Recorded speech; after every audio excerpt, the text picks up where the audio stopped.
Assalamu alaikum, brothers, sisters and friends. Today I will go through a key argument for God's existence. The argument is called the Kalam Cosmological Argument. Firstly, I will state the argument and then go through some basic contentions that skeptics can actually make.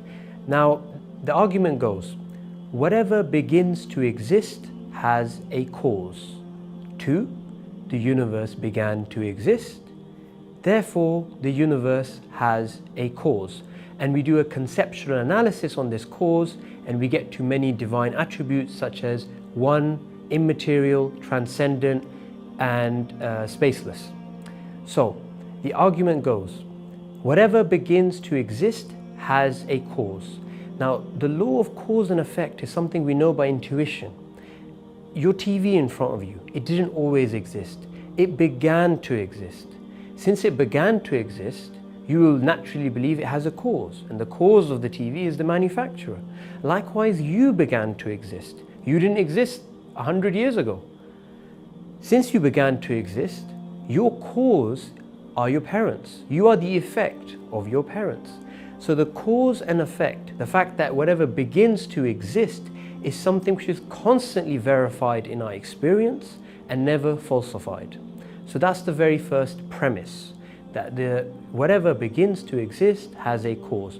2. The universe began to exist.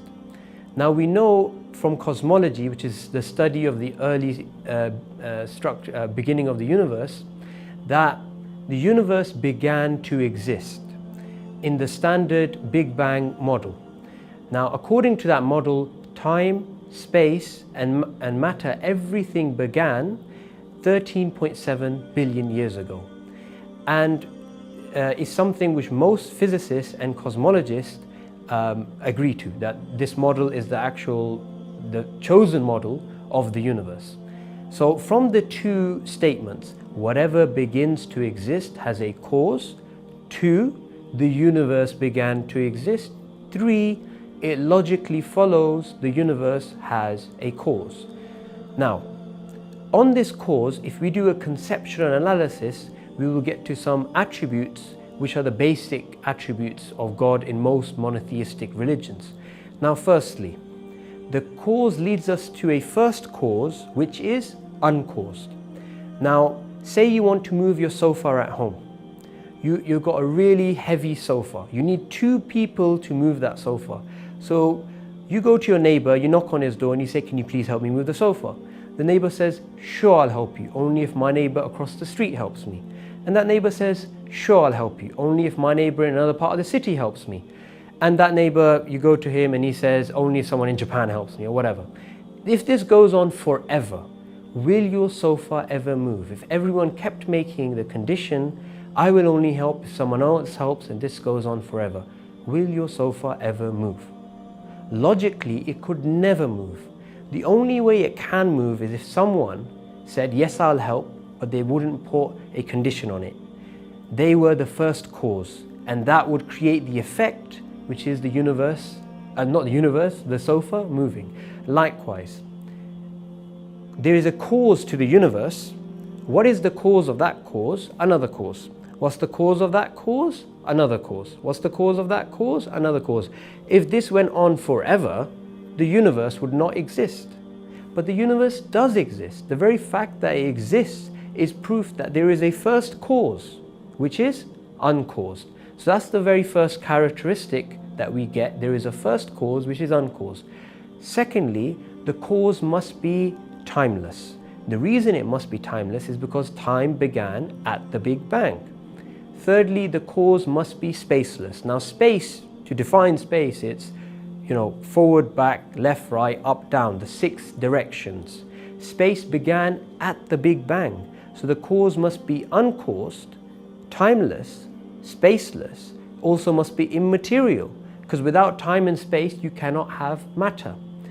Also, there's a principle in science which is called the Occam's razor, which is we shouldn't multiply causes beyond necessity to explain the effect. So for that reason, it's logical to say the cause is 1.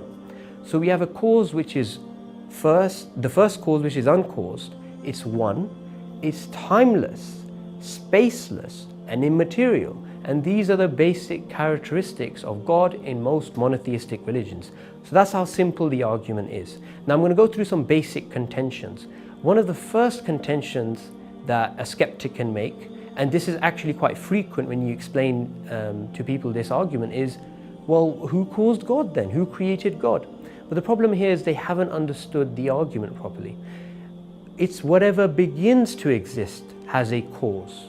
That is the actual first premise. So, and what we actually did is, once we came to the conclusion that the universe has a cause, we logically deduced the cause has to be uncaused. And then we logically deduced a few other attributes. And then we said this makes sense that this is actually God. So someone who says that contention, who created God, hasn't really understood the argument.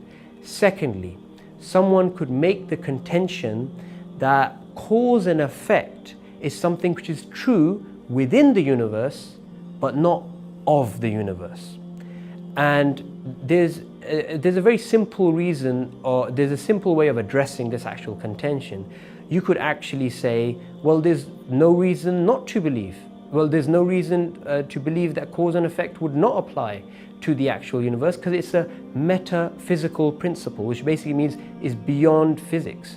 It's a principle which we don't need nature for us to know that this principle is actually true. Imagine you heard a loud bang, you heard a loud thud, and you naturally asked, where did that come from? And someone said to you, nothing, just happened, nothing. And you say, what caused it? No, it just happened. You wouldn't accept that. So you wouldn't accept that in life. Why would you not accept that for the universe? So that's the way of dealing with the actual second contention. Now there's a third common contention, which is that some physicists and cosmologists put forward the alternative models for other than the Big Bang. For instance, the multiverse model, in which our universe is one universe amongst countless other universes. Or also that the universe began with a Big Bang, you had the expansion, then it came back into a singularity, and it's going to have another Big Bang and expand and go back. And this is known as the oscillating model of the universe. Now, likewise, there's many other alternative models, because that's what scientists try and do. They try and falsify a theory by trying bringing alternative theories.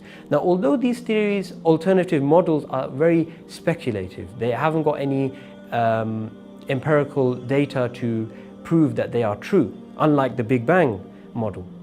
What we can say is, suffice to say, that even these very models are finite in the past, which basically means they had an absolute beginning. So even if we are in a multiverse, I could just simply change the argument to whatever begins to exist has a cause. The universe or multiverse or oscillating model had a beginning, therefore it had a cause. So the Kalam still applies to those models. So inshallah, in a couple of minutes, what I have given you is a simple argument for God's existence. I hope you share it with your friends. I thank you for listening. Jazakallah khairan. Assalamu alaikum wa rahmatullahi wa barakatuhu.